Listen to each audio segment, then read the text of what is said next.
Shavua Tov, bonsoir à toutes et à tous. Avec l'aide de Dieu, on va étudier une leçon du Likutei Moharan, c'est la leçon 70 du premier volume, et qui parle un peu de ce qu'on va parler dans la paracha, c'est-à-dire qu'après quand Moïse il est monté au mont Sinaï pour aller chercher l'étape de la loi, en attendant, quand il est parti, tout le peuple juif, il est tombé à cause de certaines personnes, comme ils ont vu que Moshe il tardait à venir, et ils pensaient qu'il n'était plus là, qu'il avait disparu, donc ils ont cherché, si vous voulez, à faire une divinité, et ils ont fait le veau d'or à ce moment-là. Et donc après, Moshe il est descendu, les tables de la loi elles se sont cassées, et après il est remonté pour en chercher de nouvelles. Et après ça, si vous voulez, Moshe il a appelé son frère Aaron, et il a demandé à ce que de commencer à faire le Mishkan. Le Mishkan c'était si vous voulez, après cette faute du veau d'or, alors c'était un endroit où, si vous voulez, la divinité elle allait résider, juste après cette grande faute du veau d'or. Et puis par la suite, bien après, il y a eu la construction du temple. Donc Rabbi Nachman il commence avec ce verset-là, et il nous dit que toute chose sur terre, toute chose repose sur la terre. Qu'est-ce que ça veut dire qu'elle repose sur la terre? Comme on voit d'une manière flagrante que tout grandit sur la terre.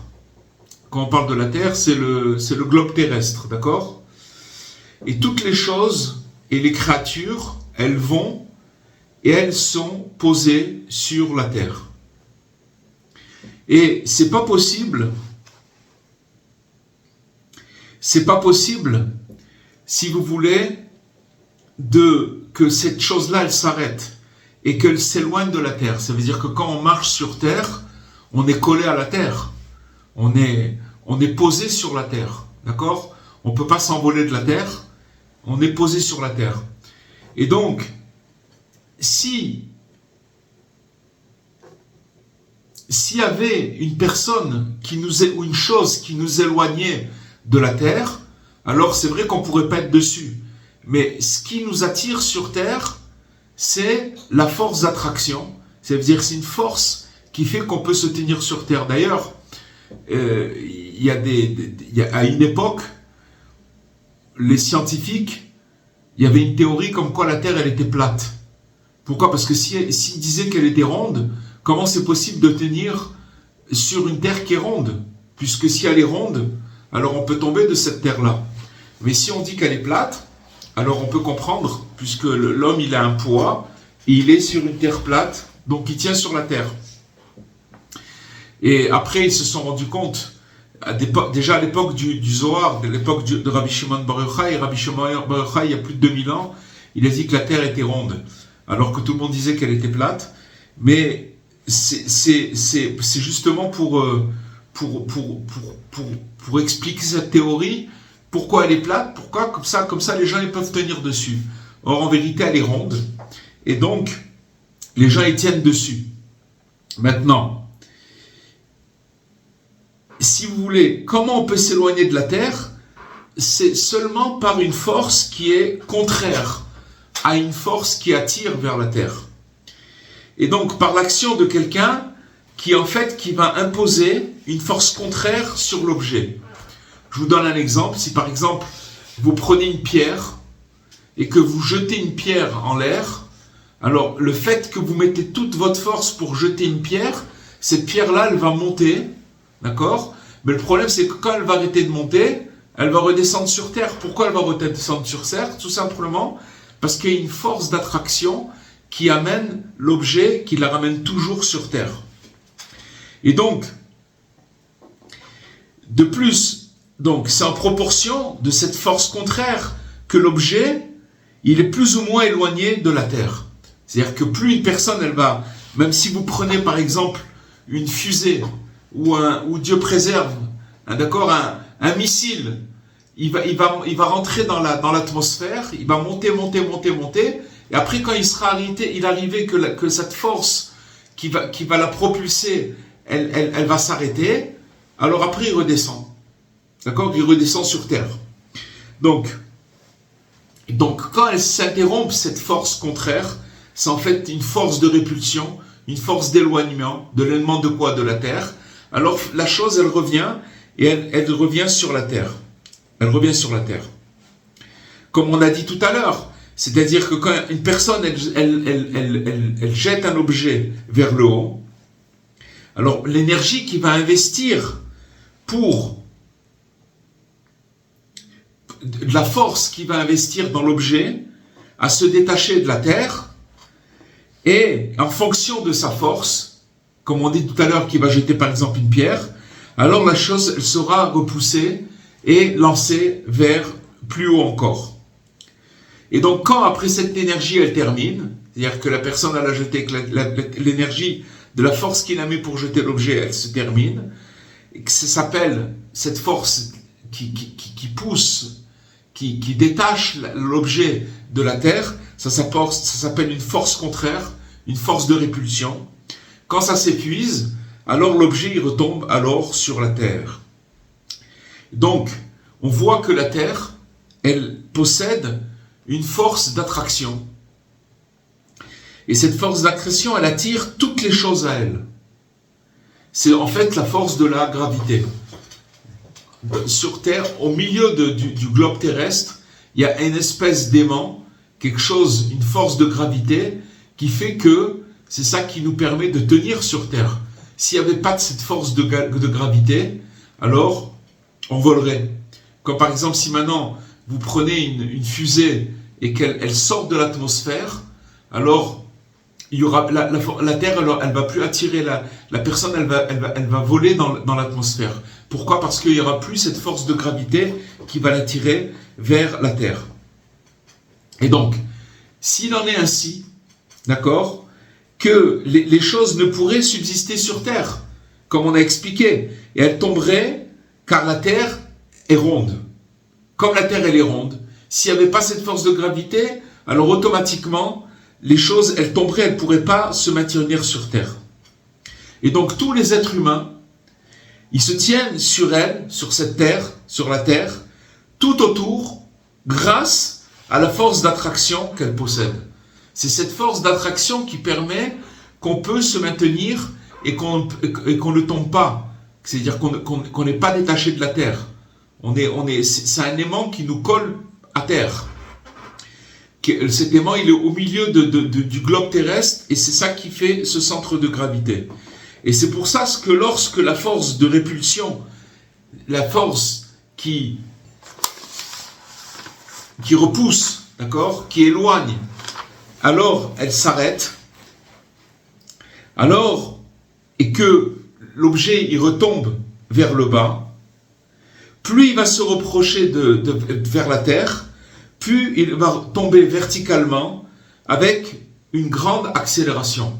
Prenez par exemple, je vous donne un exemple, si quelqu'un il prend une pièce de 1 centime, d'accord, 1 centime d'euro, et qui monte en haut de la tour Eiffel, et qui va jeter sa pièce, son petit centime, il va le jeter, alors plus la pièce, elle va être attirée par la Terre, puisqu'il y a un centre de gravité, elle va descendre, mais elle va prendre de la vitesse à tel point que quand elle va arriver en bas, si Dieu préserve, elle tombe sur une personne, elle peut lui faire un trou dans la tête.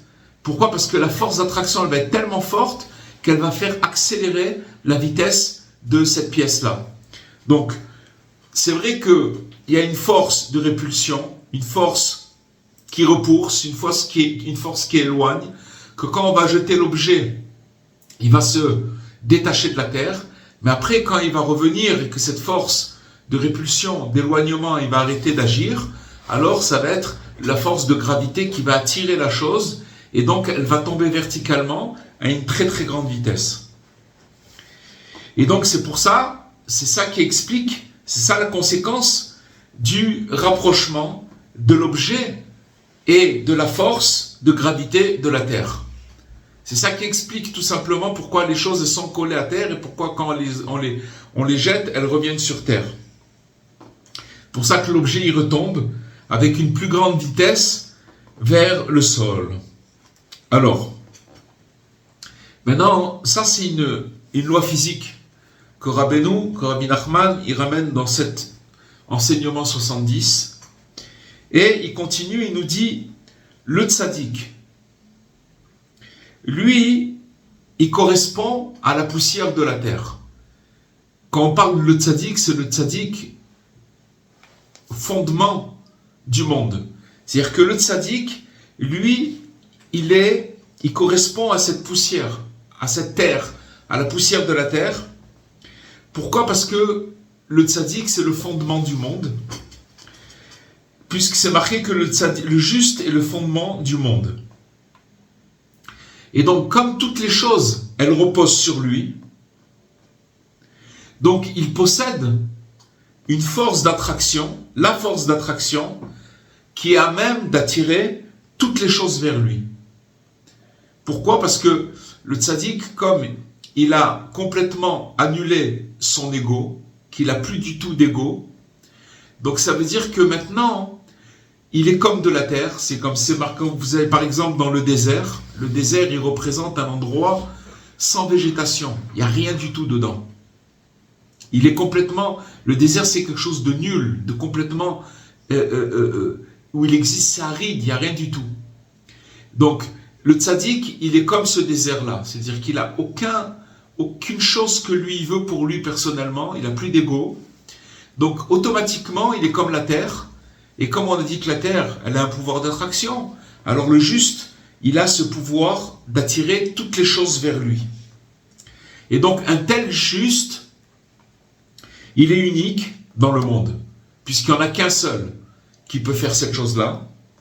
Pourquoi ? Parce qu'il est le fondement du monde. Si vous voulez, il faut qu'il y ait une personne humaine qui a fait un travail d'avoir annulé complètement son ego. C'est le tzaddik, le fondement du monde, et que il existe et que grâce à lui, toutes les choses, elles viennent de lui, puisque c'est le fondement du monde, puisqu'il a annulé complètement son ego. Et toutes les choses proviennent aussi de lui, puisque c'est lui qui les attire. Pourquoi c'est lui qui les attire ? Parce que, si vous voulez, le monde, il existe grâce à lui. Dans la mesure où lui, il existe, alors le monde, il vaut la peine d'exister. On l'a vu, chaque génération, elle a son tzaddik de la génération. Et on sait que, à l'époque de Moshe Rabbeinu, c'était lui le tzaddik de la génération. Quand il s'est passé ce drame où le peuple juif, il a fauté avec le veau d'or, si vous voulez, Dieu, il voulait ramener le monde dans le chaos. Mais comme il y avait Moïse, il a prié en faveur du peuple et il a atténué la colère de Dieu et grâce à ça, alors il a fait que le monde il a pu continuer à exister. Sans lui, le monde il se serait arrêté. Donc il existe ce tzaddik-là. Et en outre, tous les autres justes, ça veut dire tous les autres tzaddikim, en fait, ils ne sont que des branches qui émanent de lui. C'est-à-dire qu'il y a un tronc, le tronc il représente le tzaddik, et de ce tronc-là, il sort des branches, c'est tous les autres tzaddikim, chacun selon son niveau.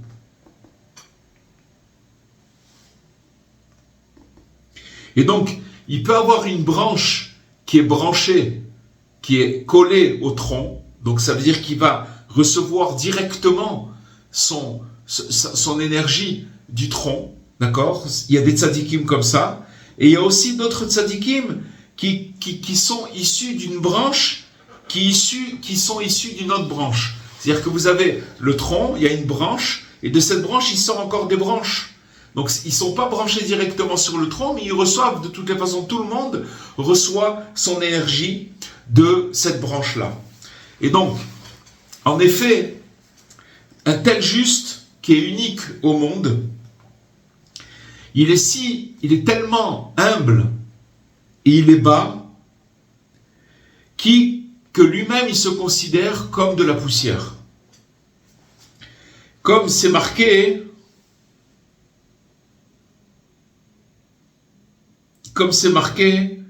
dans Bereshit, que Va'anochi afar ve'efer, moi qui ne suis que poussière et cendre.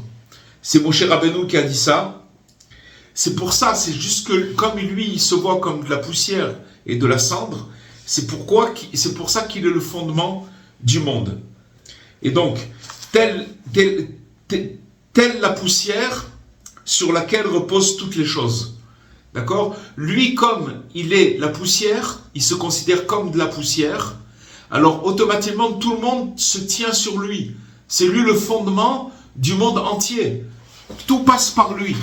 Pourquoi ? Parce qu'il il dit sur lui-même qu'il est la poussière du monde, qu'il est de la cendre et de la poussière. Et donc, dans ce sens, c'est pour ça qu'on demande dans la prière, quand on fait la Hamida, Venafshi ka'afar la kol tiye. C'est marqué que mon âme soit comme, pour tous, comme de la poussière. Ça veut dire, on demande à Hachem qu'on soit tellement humble que, si vous voulez, d'être comme de la poussière, ça veut dire qu'on a complètement annulé notre ego, c'est ça le but. Que mon âme, il soit pour tous comme de la poussière. C'est-à-dire que quand une personne, ça ne veut pas dire comme une serpillière, excusez-moi de faire la différence, la poussière c'est pas une serpillière. La poussière c'est-à-dire que la personne elle s'est tellement annulée qu'on arrive à se retrouver en lui et qu'on arrive, on se pose sur lui, c'est-à-dire qu'on a besoin de lui. On a besoin de ce tzaddik-là parce qu'il est la poussière du monde. Et donc, pourquoi la poussière ? Disons, parce qu'elle possède une force d'attraction pour attirer vers elle, comme à l'image de la poussière, à l'image de la terre dont on a parlé. Donc, ce juste, il attire tout ce qui abonde vers le monde. Toutes les choses. Comment on appelle ça ? La parnassa, le moyen de subsistance, toutes les choses, elles viennent du tzaddik.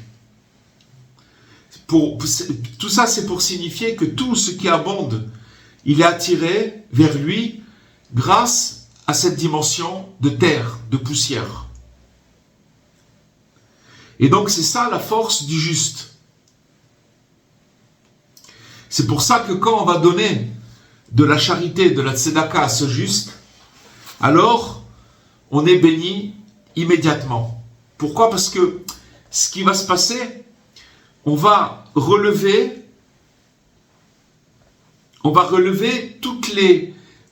c'est-à-dire cette tzedaka, cette charité, elle va amener des fruits. Elle va être bénie et elle va pousser. Et si par contre on donne de la charité qui n'est pas à celui qui n'est pas au niveau de poussière, alors il n'y a aucun bénéfice de cette charité-là. Donc tout ça, on a parlé de ça pour expliquer cette notion-là de pouvoir qui attire, c'est-à-dire la force d'attraction et aussi la force de répulsion. On a expliqué que la force d'attraction, c'est le centre de gravité, c'est la Terre, et que Rabbi Nachman, il nous explique que lui, le tzaddik, il a cette force d'attraction puisque lui-même, il est complètement annulé. Donc, maintenant, on va aller dans l'écoute à la Halachot, et on va, après avoir, j'espère, compris cette notion qu'on vient de dire, on va expliquer un petit peu dans l'écoute à la Halachot certaines notions pour qu'on comprenne qu'est-ce que ça veut dire cette force d'attraction et quelle est la force de répulsion, la force qui repousse, qui éloigne. Alors, on voit ici, il explique, Rabbi Nachman, Rabbi Nathan, il refait un petit résumé sur cette chose-là. Il nous dit que le principe, c'est que la Terre, elle a une force d'attraction. Et le tzaddik, le vrai tzaddik, du fait qu'il soit humble comme Moshe, comme Moïse, et qui se met lui comme poussière, alors c'est le fondement du monde. Et il a la force d'attirer toutes les bontés dans le monde. C'est-à-dire que par lui passent toutes les bontés.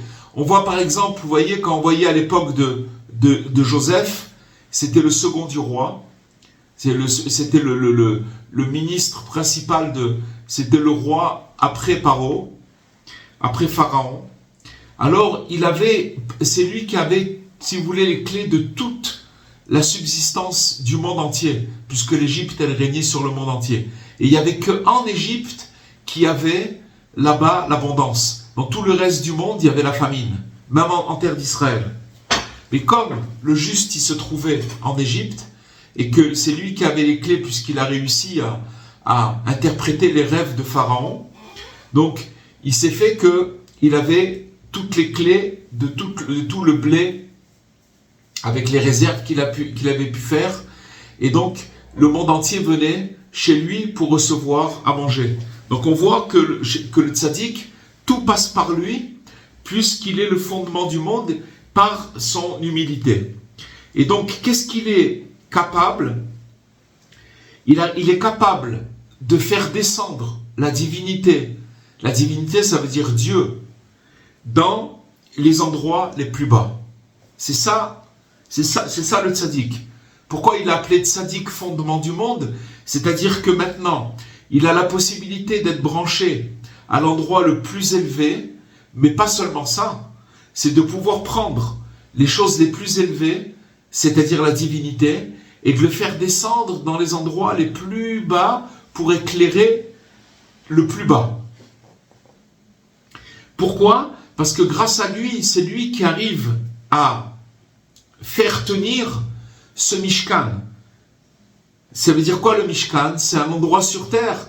C'est quelque chose qui se transportait dans le désert et où il y avait la présence divine qui résidait. Maintenant, ce Mishkan-là, si vous voulez, qu'est-ce que c'est la faute du veau d'or? La faute du veau d'or, c'est que ils avaient... D'abord, c'est une question qui pose Rabbi Nathan. C'est comment, après avoir vu autant de miracles, d'être sortis d'Égypte, d'avoir vu toutes les plaies d'Égypte, d'être sortis d'Égypte, où ils ont vu que la mer s'est fendue, où ils ont passé la mer Rouge, et qu'ils ont vu tous c'est marqué que quand ils ont passé la mer Rouge, ils sont tous venus prophètes. Tout le peuple juif est devenu prophète. Ils ont grandi au rang de prophètes. Comment c'est possible qu'après avoir vu tout ce qu'ils ont vu, ils sont tombés dans une abomination de faire de l'idolâtrie et de tomber dans le veau d'or, dans le veau d'or. Alors en fait, on retrouve ce principe de force d'attraction. La force d'attraction, c'était le tzaddik, c'était Moshe. Moïse qui était parti chercher la Torah au mont Sinaï, faire descendre l'étape de la loi. Le problème, c'est que il y a eu une mauvaise compréhension de quand est-ce qu'il allait descendre, et il a tardé. En vérité, il n'a pas tardé, mais ils ont mal calculé. Et dès qu'ils se sont retrouvés dans la situation où ils ont senti peut-être que cette force d'attraction qui est le tzaddik, cette force qui attire, elle les a quittés.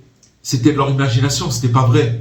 Il faut savoir qu'à ce moment-là, le Satan, il a mis tout son poids pour amener un temps horrible et des doutes, etc., pour que tout le monde croit que Moshe, il n'était plus là, c'était fini, il avait disparu.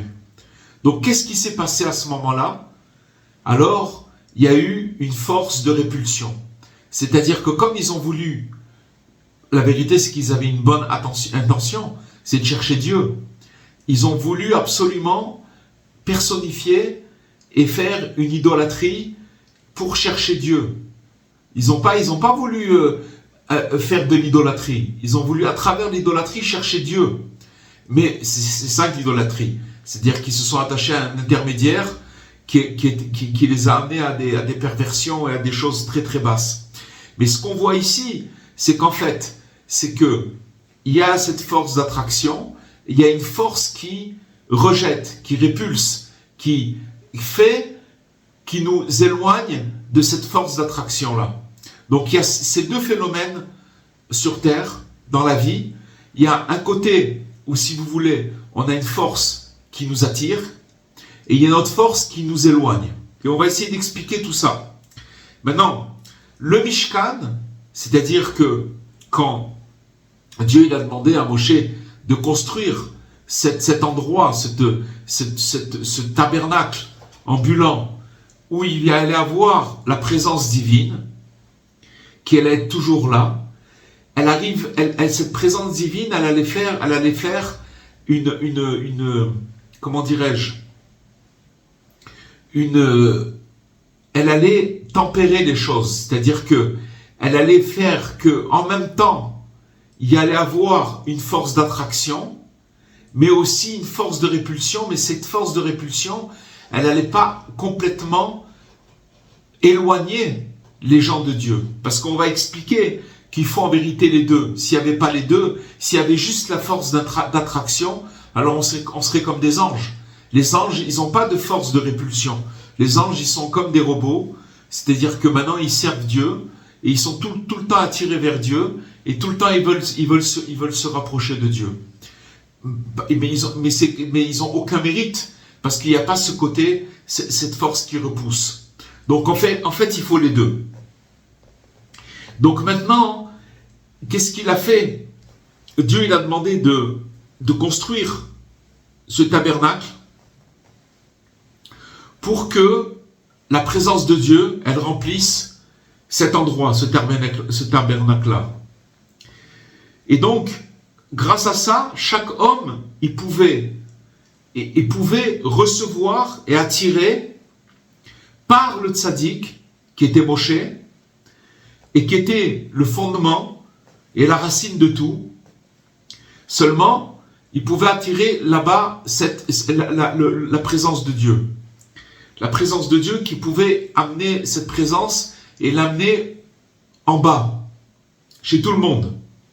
Seulement, il y a une force qui repousse et qui empêche et qui repousse.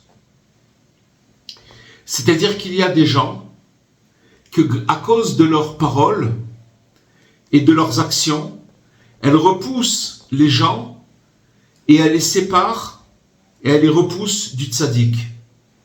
Comme on a vu tout à l'heure, que si vous prenez une pierre et que vous la jetez en l'air, alors vous repoussez la pierre de la terre. C'est vrai qu'après elle va retomber, mais en attendant, alors ici il fait le parallèle en disant qu'il y a des gens qui repoussent avec leurs paroles les gens du tzaddik. Et donc il les repousse du tzaddik. Mais maintenant, quand leur force de repoussement, elle s'arrête, c'est-à-dire que, comme on a dit tout à l'heure, que la pierre qu'on jette, elle va arrêter son mouvement, elle va retomber sur terre. Donc il y a plus, si vous dire cette énergie-là, elle s'arrête. Alors finalement, la chose, elle retombe sur terre. Cette pierre, elle retombe sur terre de la même façon que les gens qui parlent sur le tzaddik, ou en disant oui, il y a des gens qui partent à Ouman, ou il y a des gens qui parlent sur le tzaddik. Il y a beaucoup de forces qui repoussent les gens du tzaddik. D'accord? Mais il faut savoir que ce repoussement, en vérité, c'est que seulement un rapprochement. Parce que quand cette force-là, elle arrête d'avoir son action de repousser, automatiquement, les choses, elles retombent, elles reviennent sur terre. Ça veut dire qu'elles reviennent chez le tzaddik. D'accord? Donc, voilà le principe. Maintenant, ici, il nous dit, un peu plus loin, c'est tout ça, c'est la notion où c'est marqué « Va'afta et Hashem Elokecha bechol levavcha » Tu serviras, tu aimeras ton Dieu de tout ton cœur. Alors, ils disent, les sages, de tout ton cœur, ça veut dire avec tes deux penchants. Le bon penchant et le mauvais penchant. Voilà comment il faut l'aimer Dieu, avec un bon penchant et avec le mauvais penchant. Donc, le bon penchant, naturellement, c'est une force d'attraction qu'on a, c'est-à-dire c'est le bien qui est en nous, qui est attiré vers le bien, qu'on a envie de faire le bien. Chacun de nous, on a envie, on a une force qui naturellement, où on a une part de bien en nous et qui nous donne envie de faire le bien. D'accord ? Ça, c'est le bon. Qui nous donne envie de nous rapprocher de Dieu et des vrais tzadikim, des vrais justes. Et le mauvais penchant, c'est le contraire. C'est-à-dire que c'est cette notion de force de répulsion. C'est une force qui repousse et qui éloigne. Et ça, c'est en nous. On a les deux en même temps. On a une force qui nous attire et une force qui nous repousse, qui nous répulse. Et qui se renforce, cette force qui nous repousse, elle se renforce de nous séparer du bien. De nous séparer du bien. Et donc tout le travail de l'homme, c'est qu'il ait le mérite d'aimer Dieu avec ses deux penchants. C'est-à-dire qu'il arrive à transformer la force de répulsion, la force du repoussement, la force de l'éloignement qu'on a en nous, qu'il arrive à transformer en force d'attraction. C'est-à-dire qu'il arrive à complètement transformer cette chose-là. Et donc, que même la force de répulsion, alors, elle se transforme en force d'attraction. Et ça, il nous dit Rabbi Nathan, il dit un secret extraordinaire, c'est ça qui s'appelle l'amour. En fait, je vais vous dire une chose. Quand on dit aimer son Dieu de tout son cœur, on a dit avec les deux penchants. L'amour, il s'appelle de l'amour quand il y a une attirance et quand il y a un empêchement. Si par exemple vous aimez quelqu'un, vous aimez une personne, une femme qui aime son mari, ou un mari qui aime sa femme, ou les enfants, etc.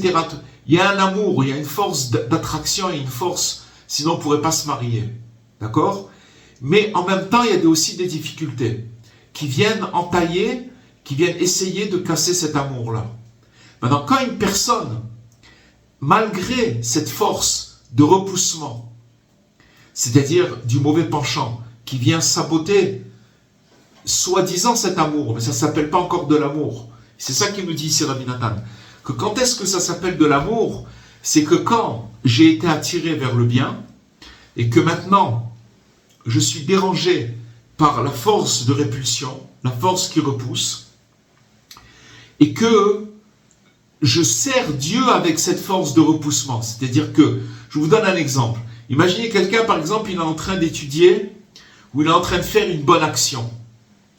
Et que, soudain, il a mal à la tête, il ne se sent pas bien, ou il a mal à la jambe, ou il a mal au dos, ou il a perdu une somme d'argent, ou alors quelqu'un, par exemple, il dit « Ah, mais moi, je pourrais servir Dieu si j'avais de l'argent. » Ou si j'avais appris, alors pourrais étudier.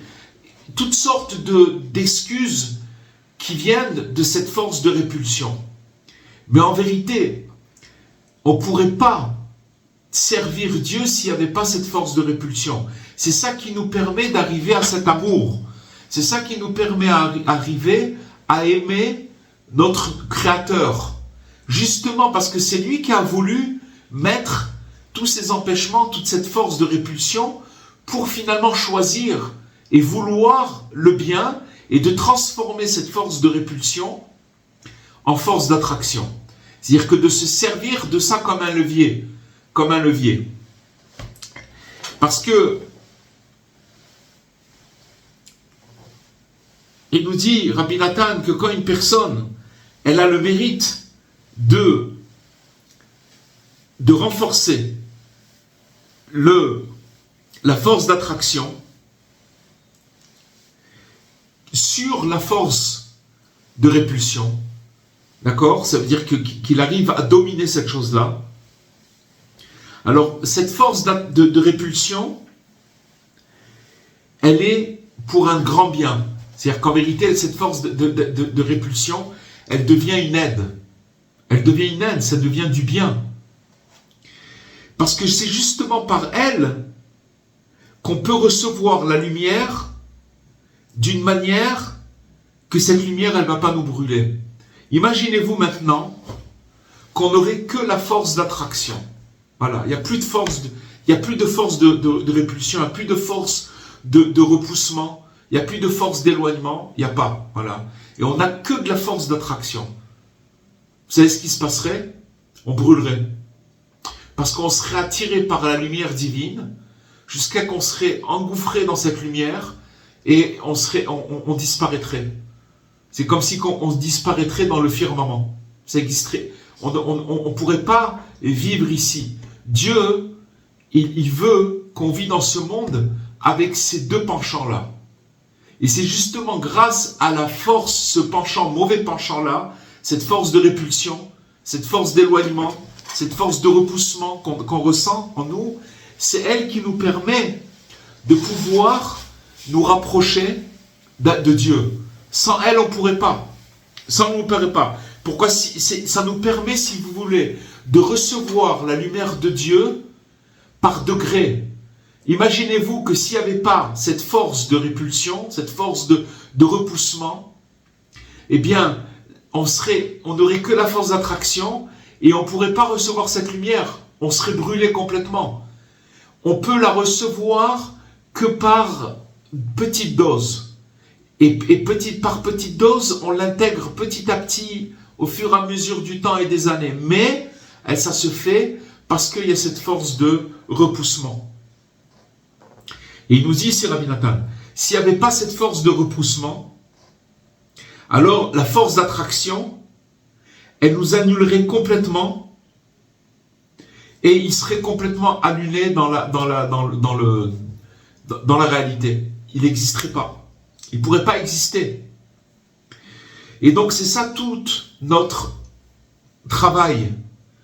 Pendant tout le moment, en vérité ça parle, ici il parle Rabbi Nathan, de, comme c'est marqué, bientôt on va dans 2 semaines, c'est la fête de Pessah. Et la fête de Pessah, le premier soir de Pessah, c'est une lumière qu'on reçoit qu'en vérité on ne mérite pas. On nous la donne gratuitement. Elle est gratuite. C'est en fait une force d'attraction illimitée. C'est pour ça que c'est marqué que le premier soir de Pessah, ça s'appelle l'El Shimurim. C'est une soirée, le soir où on fait le serveur de Pessah, où il n'y a pas ni démon, ni rien du tout. On peut laisser la porte ouverte, il n'y a rien qui peut arriver. Pourquoi? Parce que c'est un soir où il y a une force d'attraction, où il n'y a que la lumière divine qui brille sans force de répulsion. Ok, ça c'est le premier soir de Pessah. Dès que le deuxième jour, le deuxième soir, on commence à compter le Homer, qui va durer pendant 49 jours. Après le 50e jour, alors on va recevoir la Torah. Mais pendant ces 49 jours, notre travail, il va être d'être confronté à cette force de répulsion, où on va être dérangé. Ça veut dire qu'on va avoir l'impression qu'on n'a plus de force d'attraction. On a même peut-être l'impression d'être mauvais, d'avoir un grand mauvais penchant. Et on ne veut pas avoir l'impression que cette force d'attraction, elle est complètement diminuée, cette force qui attire, elle est diminuée. Mais c'est la volonté de Dieu. Dieu, il veut qu'on passe par cette période-là, des 49 jours du Homer, pour maintenant te dire, la lumière que je t'ai donnée le premier soir, elle était gratuite. Seulement gratuit, ça veut dire que ça ne t'appartient pas. Si on nous donne quelque chose en cadeau, ça ne nous appartient pas. On nous l'a donné. Mais pour qu'il nous appartienne, c'est qu'on va être obligé d'être confronté à une force de répulsion qui va nous donner l'impression qu'on tombe et que là-bas, on s'accroche de toutes nos forces pour attirer la force d'attraction. Et on va faire ce travail pendant 49 jours. Ce travail, en fait, on le fait tout le temps. Mais dès que Pessah arrive, le deuxième jour, le deuxième soir déjà, on commence ce travail-là jusqu'à qu'on arrive à Shavuot, le 50e jour, où on reçoit la Torah. Pourquoi ? Parce que, en fait, quand les Juifs ils sont sortis d'Égypte, ils auraient dû rester beaucoup plus longtemps. Ils sont restés 200 et quelques années. Et Dieu, il a vu qu'ici, restait encore un peu plus, ils seraient tombés dans la 150e porte d'impureté. Ils n'auraient pas pu sortir. C'était fini, ils étaient coincés là-bas pour tout le temps. Donc, comme Dieu, il a vu ça, il a été obligé de les faire sortir avant le temps. Le temps, ça devait être 400 et quelques années, mais il a vu qu'ils ne pouvaient pas tenir s'il restait le temps qu'ils devaient purger, ils n'auraient pas pu tenir. Donc, il les a fait sortir. Donc, il leur a amené une lumière qui n'est pas encore la leur. Quand ils ont reçu cette lumière, après, ils ont commencé à compter les 49 jours jusqu'à qu'ils ont reçu la Torah. Nous, on retombe, c'est-à-dire dans ce travail chaque année, toute l'année, mais chaque année c'est quelque chose de très intensif, puisque le premier sort de Pessah, on reçoit cette grande lumière, et après, on va être obligé, pour que cette lumière, on l'intègre et qu'elle nous appartient, d'être confronté à des situations de force de répulsion. C'est-à-dire qu'on va être, on va être confronté à notre mauvais penchant. Et tout ça, en vérité, c'est pour le bien. Pour le bien parce que cette force de répulsion-là, en étant confronté à elle, on va l'adoucir. Et c'est pour ça que, à la fin, on va recevoir cette Torah. Cette Torah, ça veut dire cette nouvel enseignement. Chaque année, ça se reproduit encore une fois. Que maintenant, grâce au fait que j'ai tenu, ça veut dire que je n'ai pas cru que je n'ai pas cru à mon Yetzer Hara. Même s'il me joue des tours, même s'il me fait tomber, même s'il m'arrive des bricoles, mais j'y crois pas. J'y crois pas parce qu'en vérité, naturellement, j'ai une force d'attraction en moi qui veut Dieu. Seulement, je suis obligé pour pouvoir recevoir cette lumière, et par degré, pour pouvoir l'intégrer, je suis obligé de passer par cette chose-là. Après, il parle Rabbi Nathan, on va arrêter là, mais à part, il parle Rabbi Nathan que de qu'est-ce que c'est la nourriture? La nourriture, c'est en fait quelque chose qui nous fait vivre, qui nous permet de rester en vie. Mais cette nourriture, ça dépend comment on l'a. En fait, si vous voulez, il y a l'âme et il y a le corps. Le corps, c'est la force de répulsion, puisque si vous voulez, il y a une bagarre, il y a une grande confrontation entre l'âme qui vient d'un endroit divin, qui vient de sa racine qui est divine, d'un endroit qui est très très élevé, et cette âme, elle a été parachutée dans un corps qui est complètement le contraire. Le corps, il veut être bien, il veut kiffer, il veut bien manger, il veut bien boire, il veut toutes les passions du monde. C'est ça qu'il veut le corps. Mais maintenant, Dieu, il a mis une âme dans ce corps. Et l'âme, ce qu'elle veut, elle veut retourner à sa racine. Donc elle est attirée par cette force d'attraction où elle veut retourner à sa racine. Donc c'est une confrontation où il y a une grande bagarre. Mais le problème, c'est que tant qu'il y a une âme dans un corps, elle ne peut pas laisser le corps tranquille. C'est-à-dire que le corps, lui, il veut ce qu'il veut, et l'âme, elle veut ce qu'il veut. Donc tout le truc, c'est que quand on mange, ça dépend comment on mange, mais c'est marqué que le tzaddik, il mange pour nourrir son âme. Et celui qui n'est pas tzaddik, alors il mange pour nourrir son corps. Après il explique. Et ce qu'il faut arriver, c'est par le fait quand on fait une bénédiction, au moment où on mange, alors on attire les étincelles qui sont à l'intérieur de ce manger. Plus on se sanctifie au moment du manger, c'est la chose la plus grande. Regardez Regardez la création du monde, la création de l'homme. Il a été créé le 6e jour. La femme, elle a été créée de sa côte, de la côte de l'homme. Et dès qu'elle a été créée, ils étaient au paradis.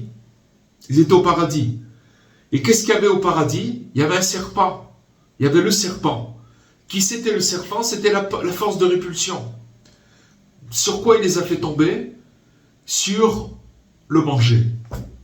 Il leur a dit, le jour où tu mangeras de cet aliment-là, de ce fruit-là, alors tu connaîtras le bien et le mal.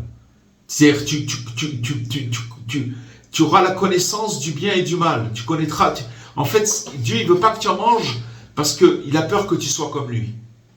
Donc, si vous voulez, il y a eu cette force de répulsion qui a repoussé l'homme et la femme de Dieu. D'accord? Et toute la sortie d'Égypte et tout le passage en Égypte du peuple juif, il était pour réparer en partie cette consommation du fruit de la connaissance du bien et du mal. Donc tout le but, c'est d'arriver à ce que l'âme et le corps y vivent en paix. C'est tout le travail de l'homme sur terre, et où il va être confronté à une force qui le repousse, une force de répulsion, et d'un autre côté, cette force d'attraction. Voilà ce qu'on aura pu dire, Bezrat Hashem. C'est quelque chose on pourrait encore parler beaucoup, mais voilà ce qu'il nous explique Rabbi Nathan. Voilà les amis.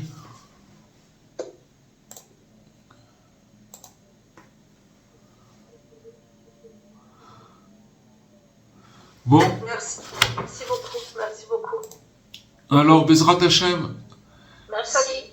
Alors, ça rapproche entre les... En fait, on est tous attirés et après, nos besoins physiques, on est repoussés. Donc, ça fait partie des Yérifot et Aliyot. Oui, mais c'est quelque chose qui... C'est ce qui nous dit Rabbi Nathan, que c'est quelque chose qu'on est obligé pour pouvoir connaître Dieu, s'il n'y a pas un autre moyen de connaître Dieu que de cette façon-là. À la limite, on dit, mais à quoi ça sert le Yitzhara? Le Yitzhara, il sert à ce qu'on puisse recevoir cette lumière de la connaissance de Dieu et qu'elle puisse s'intégrer en nous.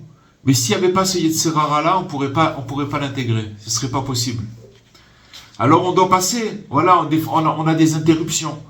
Une personne, elle étudie, ou alors et puis pitom, elle doit s'interrompre parce qu'elle se sent pas bien, ou elle a un mal de tête. Pourquoi elle a ce mal de tête? Elle aurait préféré être dans la félicité et de bien se sentir et de pas avoir mal à la tête. Mais c'est une force de repoussement. C'est une force de repoussement parce que si la personne, elle le sait que c'est une force de repoussement, et qu'elle va continuer à chercher cette force d'attraction, à la fin, elle va dominer cette force de répulsion.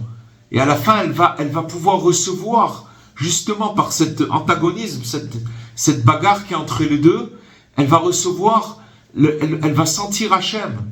Pourquoi? Parce que s'il n'y avait pas cette bagarre, elle ne pourrait pas avancer, ce ne serait pas possible. C'est pas possible autrement. Voilà les amis, Bezrat Hachem. Ils ont la maîtrise complète sur leur corps, certainement. Comment? Par cette conviction que les tzadikim, ils ont la maîtrise complète sur leur corps, apparemment. D'abord, les tzadikim, d'abord on a parlé, si vous vous rappelez, du pouvoir d'attraction. La force d'attraction, c'est la terre. Et il y a un tzadik qui, lui, il attire tout vers lui. C'est le tzadik qui est le fondement du monde. Pourquoi? Parce qu'il est comme la poussière. En fait, il n'y a pas de moyen il n'y a pas de moyen d'arriver à cette attraction, à cette force d'attraction qui nous amène vers Hachem que par le tzaddik. On le voit avec Moshe Rabbeinu. Dès que Moshe Rabbeinu, il s'est fait attendre, et que, pas il s'est fait attendre parce que le calcul n'était pas bon, quand ils devaient descendre du mont Sinaï, ils ont perdu complètement la boussole, complètement. C'est-à-dire c'est tout de suite la force de répulsion qui a pris le dessus et ils ont fait le veau d'or. Donc ça veut dire qu'on apprend de ça que sans le tzaddik c'est impossible, on peut pas. Donc c'est lui qu'il faut chercher. Parce que c'est lui la force d'attraction, c'est lui la force qui attire. Et quand ce qu'il attire, c'est qu'il attire tout le bien sur terre, c'est chez lui. Donc il faut aller chez lui, tout simplement. Voilà les amis. Merci, Rav. Bezrat Hashem, que Dieu vous bénisse et Shavua Tov.